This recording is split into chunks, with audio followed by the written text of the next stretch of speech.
cahaya, apa ini kunang-kunang, hijau, macam-macam.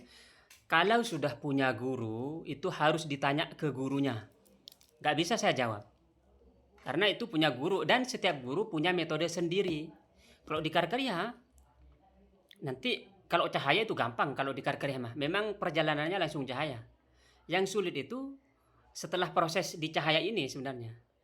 Dia karena semuanya berbentuk kode. Jadi ini untuk Bang Erna silakan bertanya kepada gurunya. Saya juga tidak tahu. Tapi kalau murid Karkarya ini nanya ke saya, langsung saya kirim videonya. Ada penjelasan tentang cahaya, tentang warna cahaya. Misalnya dari merah ke oranye, ke kuning, ke hijau, ke ungu, ke biru. Itu ada semuanya artinya gitu. Bisa saya kirim linknya gitu. Tapi kalau Toriko lain silakan bertanya kepada gurunya gitu. Karena saya nggak tahu apa-apa. Toriko itu beda-beda.